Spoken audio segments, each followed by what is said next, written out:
Yes, okay. Hello everyone and welcome to today's webinar on Mongolia's experience with the Child Allowance Program. We are very delighted to be part of the Child Allowance Webinar Series organized with the support of the International Policy Center for Inclusive Growth, UNICEF and Development Pathways, hosted by socialprotection.org, a knowledge-sharing platform. As you know, this is the third in this series. The webinar will kick off with a 30-minute presentation by Ms. Mungsul, the Director General of the Social Protection Department of the Ministry of Population Development and Social Protection in Mongolia. Ms. Mungsul has been with the Department of Social Protection since 2002, where she gained extensive experience in social protection policy research, policy advice, and insights into pension and social welfare policies in Mongolia. She was also engaged in the introduction of Universal Child Money Program in Mongolia in 2012. Ms. Mungsul holds master's degrees in finance and economics. The presentation will be followed by a 15-minute reflection and comments from Mr. Bjorn Gilders. Mr. Bjorn is the Senior Social Policy Specialist at Development Pathways with over 10 years of social protection experience supporting governments in the development of national social protection systems and national policies. He is also leading the World Food Programme Complementarity Initiative towards harmonized targeting, recertification, and consolidation strategy for the National Safety Net Program in Kenya.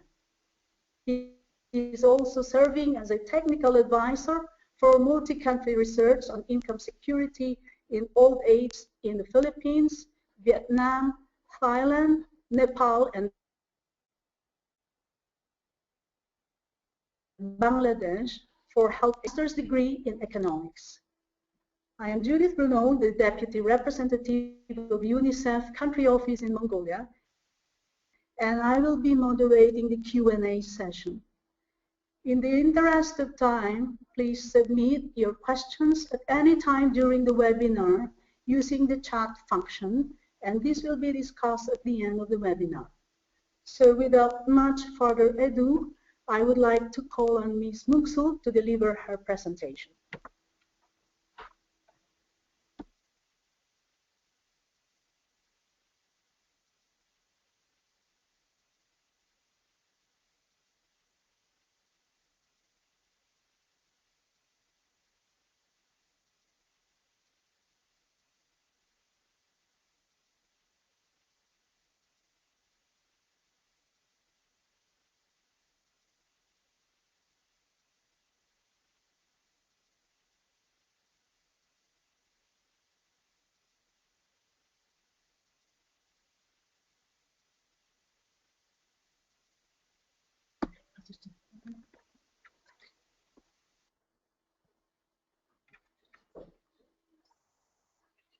Hello everybody.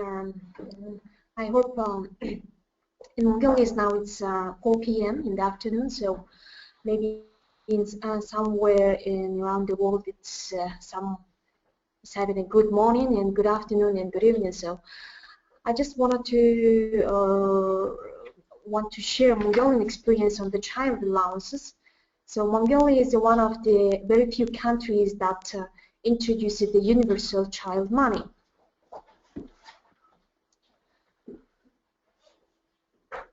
So Mongolia is actually a very small country.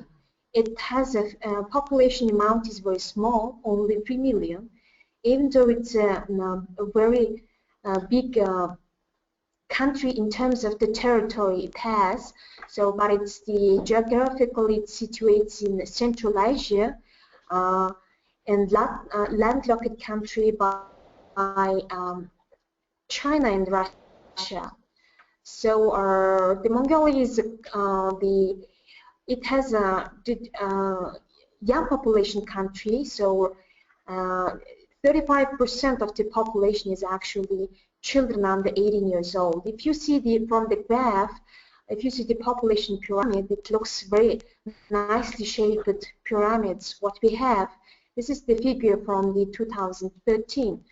So yeah, even though we have a nice shaped population pyramid, in the future the population is gonna be age rapidly, starting from 2025 and 2013.